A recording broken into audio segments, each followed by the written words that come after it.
Today is Friday, March 22nd. What to know about the most significant public disagreement between the U.S. and Israel since the war in Gaza began. Also, the latest trillion-dollar spending bill out of Congress and why it still might not be enough to avoid a shutdown. Plus, why the U.S. government is suing Apple. A big medical milestone could end up helping hundreds of thousands of American kidney patients. And there's a reason they call it March Madness. We'll talk about the upsets just so far in round one. Those stories and more in today's episode. Welcome to The Newsworthy. All the day's news in around 10 minutes. Fast, fair, fun, and on the go. I'm Erica Mandy. Thanks so much for being here. You ready? Let's do this. The U.S. seems to be increasing the pressure on Israel on an international stage. The U.S. brought a resolution to the United Nations calling for an immediate ceasefire in Gaza, and it's set to be put to a vote in the Security Council today. And this is a big shift. It's very rare for the U.S. to support any resolution that Israel would oppose at the UN. In fact, it was just last month that the U.S. vetoed a different resolution demanding a ceasefire. But things have changed as the war has gone on and civilian suffering continues to worsen. The U.S. has started leaning on Israel more recently, with President Biden urging the Israeli government to increase the flow of humanitarian aid into Gaza and to abandon plans for a ground invasion of Rafah, the only major population center in Gaza that Israeli troops have not entered already. Also, this is the first ceasefire resolution that specifically calls for the release of hostages held by Hamas, as well as condemns Hamas's October 7th terror attack in Israel. Still, other permanent members of the Security Council could veto it, so some European Union countries are already working on a different draft resolution in case this one gets blocked. Meanwhile, negotiators in the Middle East are still trying to hold their own ceasefire talks, and Israeli officials are also coming to Washington, D.C. next week to talk about next steps in the war. Well, leaders in Congress have come up with a bill to keep the rest of the government funded through the end of September. But to avoid a shutdown, lawmakers need to pass it today. And that won't be easy. For starters, members of both the House and Senate have raised concerns about not having enough time to read and vet the 1,000-page bill before voting on it. And Republican Senator Rand Paul has already promised to hold up the bill, saying it includes way too much government spending. Overall, the bill is worth $1.2 trillion. House Speaker Mike Johnson told fellow Republicans it includes a series of GOP wins, including more spending for U.S. defense and border security, and modest cuts to agencies like the FBI. Democrats have been highlighting funds meant to lower child care costs, support small businesses, and fight the flow of opioids. They have until midnight to pass the package, or else parts of the government will shut down for at least a little while. One of the world's largest companies is now facing a massive lawsuit from the U.S. government. The U.S. Justice Department sued Apple, saying the tech giant is monopolizing the smartphone market. And the lawsuit says Apple took advantage of the monopoly to keep customers reliant on their iPhones and make them less likely to switch to a competing device. For example, it points out how Apple has kept other companies from offering apps that compete with Apple products, like its digital wallet, and how Apple made it easier for users to connect the iPhone to other Apple products than to devices made by anyone else. The DOJ says they've all led to higher prices for customers and less innovation in the industry. But Apple argues its business practices make its iPhones better and more secure than other smartphones. It also says the market is still fiercely competitive and that this suit could set a, quote, dangerous precedent. So the company is promising to fight the lawsuit in court. Apple does have a lot on the line here, but nothing significant will likely happen anytime soon.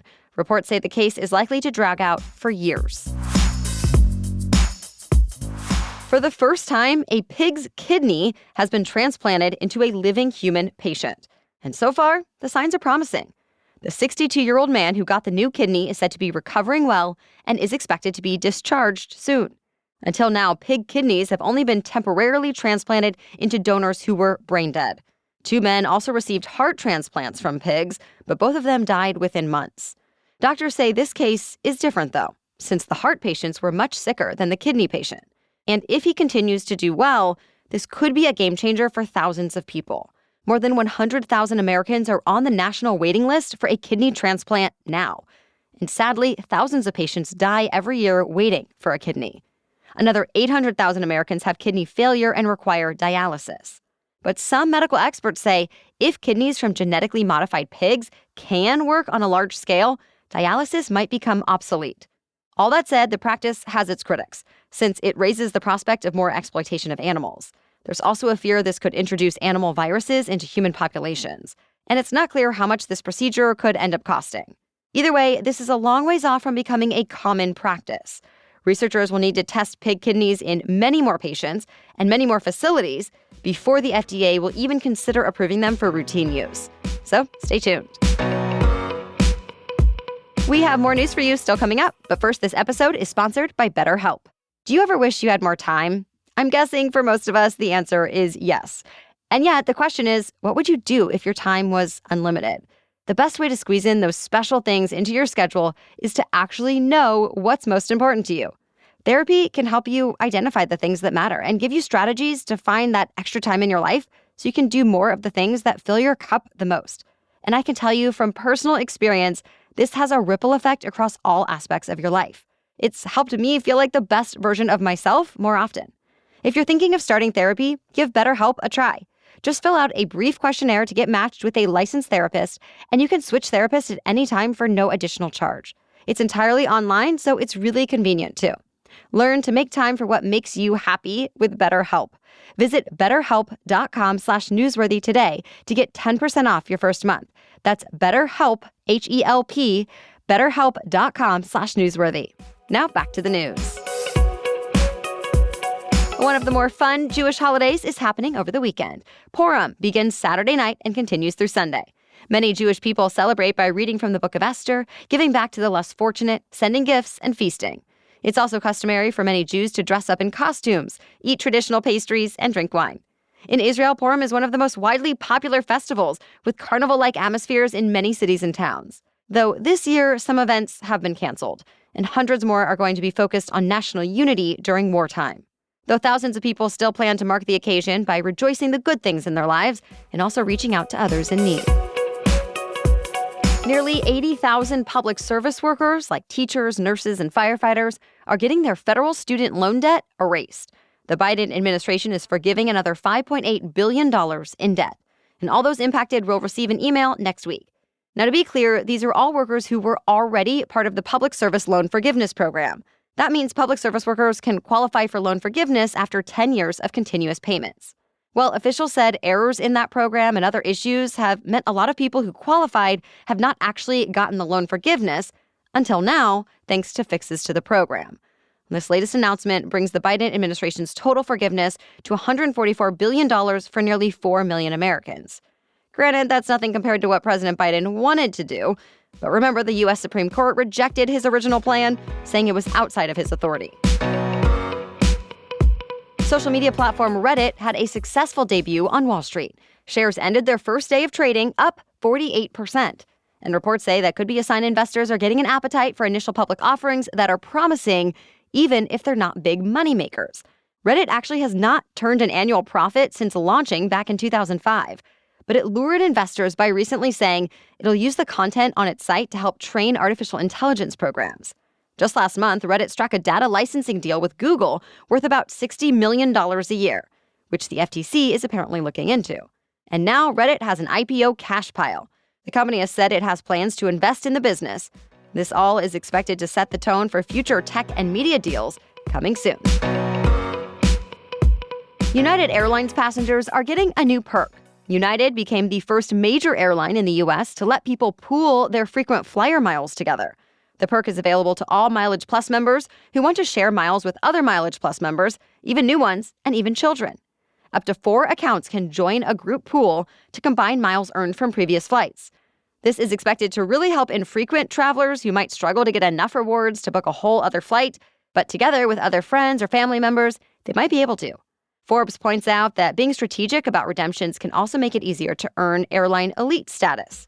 But keep in mind, smaller airlines like Frontier also allow people to pool miles. March Madness has barely begun, but a lot of brackets have already been busted in just the first round. A lot of them by this one. Number 14 Oakland stunned number 3 Kentucky last night. Earlier in the day, number 11 Duquesne also scored an upset by beating number 6 BYU. Number 11 Oregon advanced over number 6 South Carolina. And number 11 North Carolina State beat number 6 Texas Tech. As for the top seeds, UNC did as expected and moved forward. The other number ones, UConn, Houston, and Purdue, play their first games today along with 29 other teams. All of the men's NCAA tournament games are airing on CBS, TBS, TNT, and True TV. The women's tournament also starts tomorrow, with top seeds South Carolina and Texas among those taking the court. Then on Saturday, the other top seeds, Iowa and USC, join in on the action. Those games will be either on ABC or one of the ESPN channels. Well, that's it for the main news today, so now it's time for Feel Good Friday, when we bring you one extra feel-good or positive news stories before the weekend. But first, a quick break for our sponsor. Imagine actually loving everything you have in your closet. I'm getting a little closer to that experience the more I get from Honeylove. I've learned I can really rely on the comfort, fit, quality, and look of Honeylove no matter what. And it seems like they think of everything we might want but didn't know existed. The Legging 2.0, for example, has it all: comfort, function, and style. Smooth, soft fabric, hidden shaping panels that make me feel extra supported and confident, shear-proof fabric so I have no worries, side pockets for the convenience I need, a super cute look, and more. And I love that I can wear them out and about, around the house, or to work out. And Honeylove addresses all of the typical complaints about bras and shapewear, too. All of Honeylove's products make everything I wear feel better. So yes, Honeylove has you covered for the everyday look, workouts, weddings, and more. Go check it out. Treat yourself to the best bras, shapewear, leggings, and more on the market, and save 20% off at honeylove.com/newsworthy. Use our exclusive link to get 20% off. honeylove.com/newsworthy. After your purchase, they ask you where you heard about them, so please support our show and tell them we sent you. Treat yourself to Honeylove because you deserve it. Okay, now back to Feel Good Friday.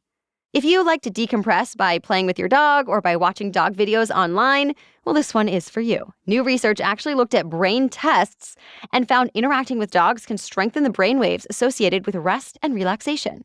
Specifically, researchers say walking a dog makes a person feel more relaxed, brushing a dog improves concentration, and playing with a dog does both. Participants in the study actually got to care for a dog while wearing electrode headsets. And not only did the results show up in brainwaves, but the people all said their mood improved as well, that they were less depressed, stressed, and fatigued after the study. Of course, this is not the first research that's shown spending time with dogs is good for people's health. But as with other studies, it matters if you actually like dogs. And in this latest study, the participants were likely all dog people, since they were recruited from pet salons and a dog grooming school. If you are also a dog lover, but don't have the time, money, or commitment to have one of your own, that's okay too. Many local shelters let volunteers play with dogs for just a day or even just a couple of hours, even if you're not going to adopt them. We'll be back tomorrow with our special edition Saturday episode when a former FAA investigator helps us make sense of all these issues happening at Boeing, and he shares whether he's thinking twice at all to get on a flight these days. Then join us again Monday for your next news roundup. For now, thank you so much for listening and have a great weekend.